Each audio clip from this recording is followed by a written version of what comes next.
चुके थे कि डिनोमिनेटर के डिफरेंट डिफरेंट टाइप के बेस पर किस टाइप से हमें फैक्टर को डिवाइड करना है और इस फैक्टर को दो पार्ट्स में डिवाइड करना है और किस टाइप से हमें इंटीग्रेशन करना है। ये सारा जो हमने काम पिछले वीडियोस में किया था वो सारा डिनोमिनेटर के फैक्टर पर था।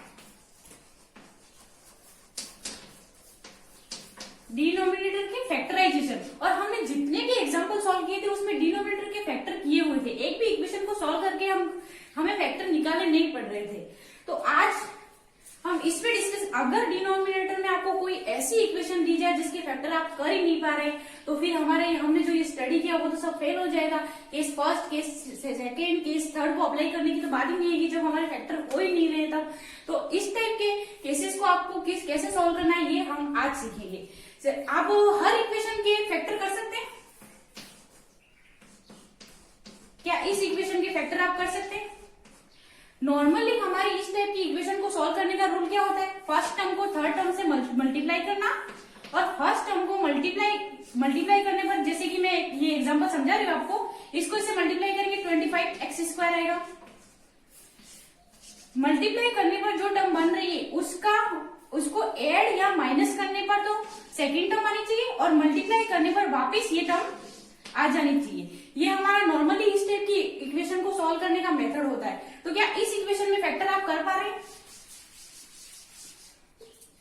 अगर आप फर्स्ट को थर्ड से मल्टीप्लाई करेंगे 25x², 25 के ऐसे दो कौन से पार्ट बन रहे हैं जिनको ऐड या माइनस करने पर 6 आ जाए और मल्टीप्लाई करने पर 25 आ जाए?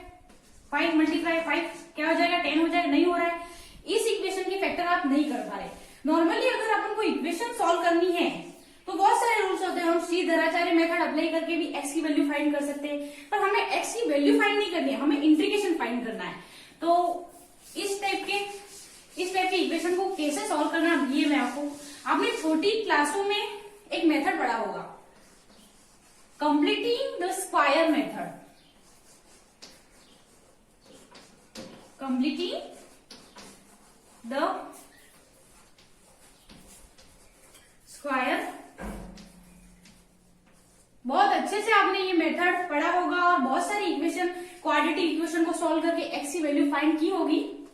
तो हमें आज की जो इंटीग्रेशन है, आज हम इंटीग्रल करेंगे, उसमें यही मेथड अप्लाई करना है। ये काम आपको तब करना है जब डिनोमिनेटर में आपको p/q, डिनोमिनेटर में आपको जो गिवन इक्वेशन है उसके आप फैक्टर नहीं कर पा रहे, तब आपको ये काम करना है। और फैक्टर करने के बाद तो हमारा मेथड अप्लाई हो ही रहा है।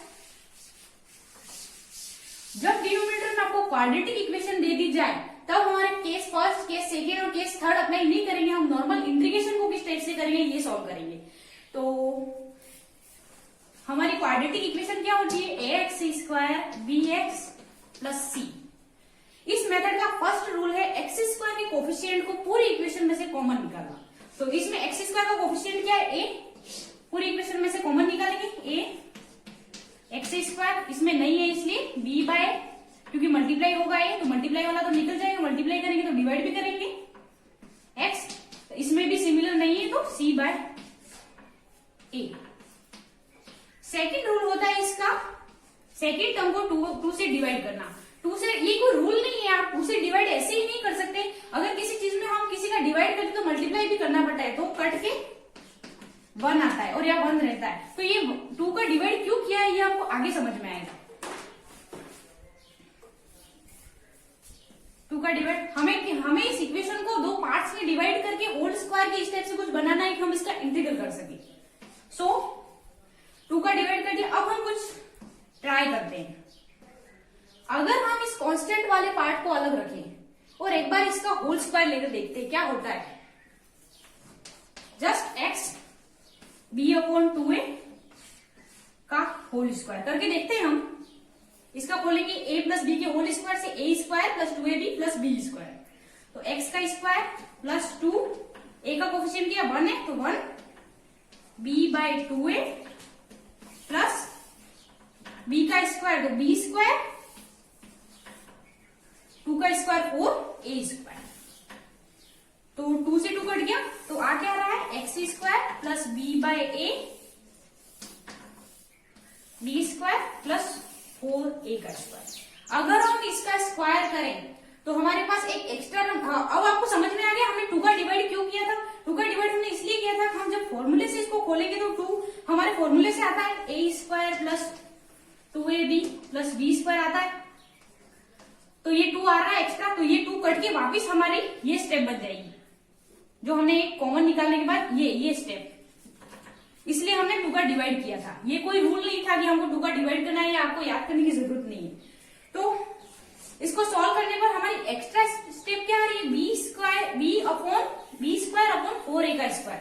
तो हम इसमें क्या करेंगे, हमको तो सिंपल यही कुछ एक्स्ट्रा एड वेड नहीं करना है, यही फॉर्म बनानी है, हमको होल स्क्वायर बनाना है। तो हम इस इक्वेशन में minus b square upon 4a square कर देंगे, तो ये कट जाएगा और वापिस हमारी है ये टर्म आ जाएगी। मैं करके आपको दिखा रही हूँ।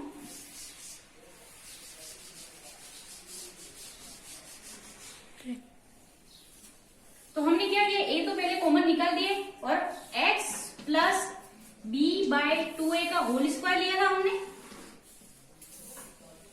x क्यों नहीं लिया था हमने, क्योंकि x plus b by 2a का होल स्क्वायर जब हम करेंगे तब a square plus 2ab plus b का होल स्क्वायर ये बनने पर ये ऑटोमेटिक टर्म बन जाएगी। ये आगे में सॉल्व करूंगी तो आपको और क्लियर हो जाएगा।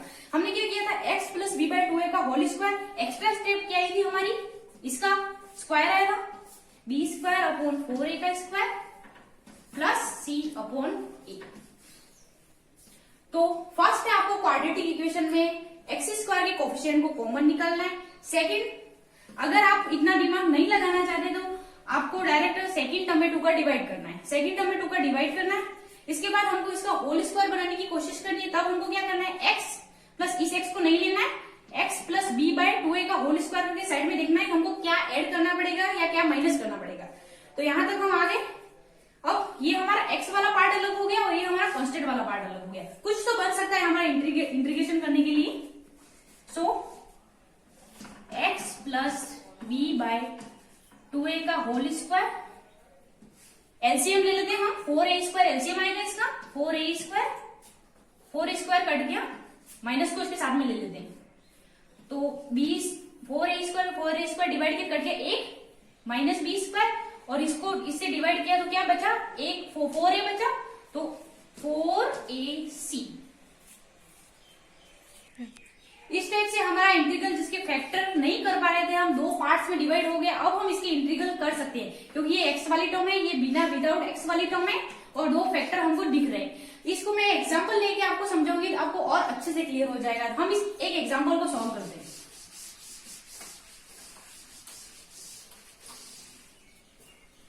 एग्जाम्पल अपन वही इक्वेशन ले लेते हैं, dx x square plus 6x।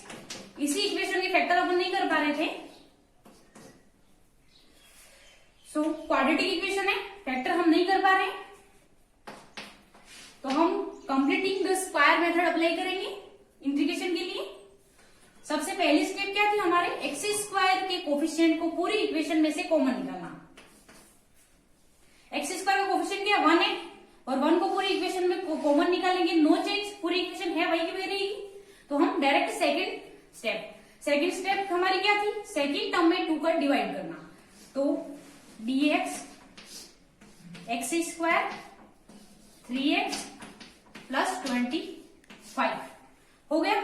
इसके बाद हमको साइड में देखना है इसका होल स्क्वायर लेके कि क्या हो रहा है, x प्लस 3 का होल स्क्वायर, x प्लस 3 का होल स्क्वायर। तो क्या हो जाएगा, एक्स स्क्वायर प्लस 2 मल्टी 1, इसका कोफिशिएंट 1 है, 2ab मतलब 3 और 3 का स्क्वायर, तो क्या आ जाएगा एक्स स्क्वायर प्लस 6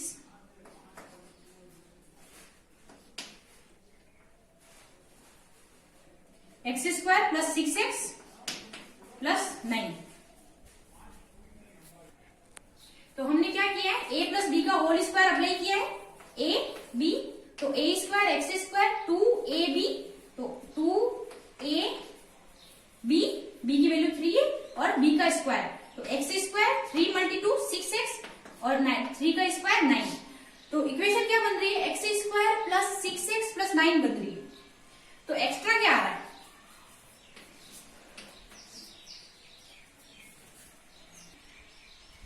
9 एक्स्ट्रा आ रहा है, तो हम 9 का 9 जब इसको x प्लस 3 का होल स्क्वायर लिखेंगे तो 9 माइनस कर देंगे, तो जब इस इक्वेशन को ओपन करेंगे तो 9 से 9 कट जाएगा और x स्क्वायर प्लस 6x वाली हमारी टर्म आ जाएगी। जैसे कि वापिस मैं बता रही हूँ, dx हमने किया गया था, ये रूट ऑफ है, हाँ एग्जाम्पल, तो x प्लस 3 का होल स्क्वायर करेंगे तो इस टाइप से ओपन होगा, तो एक्स स्क्वायर प्लस 6x तो आ रहा है, 9 हमारे एक्स्ट्रा आ रहा है, इसमें ये तो आ रहा है 9 एक्स्ट्रा है, तो माइनस 9 कर देंगे, इसको ओपन करेंगे 9 आएगा तो प्लस 9 माइनस 9 कट जाएगा, तो ये स्टेप ये वही रहेगी, plus 25। Now dx root of x plus 3 का होल स्क्वायर, 25 माइनस 9 16 प्लस का, अब हम देख रहे हैं इस इंटीग्रेशन में ये x प्लस 3 का होल स्क्वायर है, अगर हम इसको भी होल स्क्वायर बना ले तो हमारा काम हो सकता है। आपको फॉर्मूला ध्यान हो तो इंटीग्रेशन से रिलेटेड सारे फॉर्मूले, किसी भी इंटीग्रेशन को अगर आपको करना है तो फॉर्मूले आपको पहले ध्यान में होने चाहिए, क्योंकि बहुत सारे इंटीग्रल होते हैं सिर्फ फॉर्मूलाज बेस होते हैं, हम डायरेक्ट देखते ही उसको सॉल्व कर सकते हैं, फिर हमें फॉर्मूलाज याद नहीं होते और हम फिर उलझ जाते हैं और उस इंटीग्रल को नहीं सॉल्व कर पाते। तो ये क्या है, 4 का square 16 dx root x plus 3 का होल स्क्वायर 4 का स्क्वायर। अब ये x प्लस 3 थोड़ा अटपटा लग रहा है, अगर यहाँ कोई क्वांटिटी आ जाए मीन्स ये 4 है, इस टाइप से यहाँ भी कुछ एक आ जाता तो हमारा फॉर्मूला बेस काम हो जाता है इजीली। हम एक बार करके देखते हैं, let x plus 3 equal to t put कर देखते हैं क्या होता है, हमको पता नहीं है कि आंसर क्या आने वाला है, पर एक बार हम करके देख रहे हैं, अगर नहीं हो रहा है तो हम दूसरा मेथड अप्लाई करेंगे, कुछ और करेंगे। तो x plus 3 is equal to t, तो dx कांस्टेंट का डिफरेंस इज 0 dt, dx की जगह हम dt भी पुट कर सकते हैं और x प्लस 3 की जगह t भी पुट कर सकते हैं। सो dx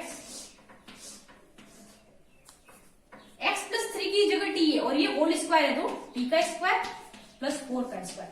अब आपको ये इंटीग्रेशन देखते ही एक फॉर्मूला ध्यान में आ रहा होगा, सॉरी dt है, dt upon root of t square plus 4 square, dx upon root of x square plus a square, जो फंक्शन होता है उसका फॉर्मूला होता है log x plus function direct. तो यहाँ क्या है, x की जगह t, फॉर्मूला अप्लाई कर सकते हैं हम, तो log x की जगह हमारा क्या है t है, तो t प्लस फंक्शन मीन्स ये पूरा, तो root of t square plus 4 square. मैंने बताया था अगर आप किसी को t मानते हो तो वापिस उसकी वैल्यू पुट करनी पड़ती है इंटीग्रेशन में, तो t की वैल्यू क्या थी x plus 3, so log x plus 3 root of x plus 3 का whole square 4 square plus c, ये है हमारा फाइनल आंसर। तो इस टाइप से हमें सारे केस स्टडी करने के बाद अगर आप फैक्टराइजेशन नहीं कर पा रहे हैं क्वाड्रेटिक इक्वेशन के, नॉर्मली आपको फैक्टर किए हुए दिए होंगे, बट अगर आप किसी इक्वेशन में फैक्टराइजेशन नहीं कर पा रहे हैं तब आपको completing the square method apply करना है, जिससे आप इंटीग्रल इजीली कर पाएंगे। Thank you.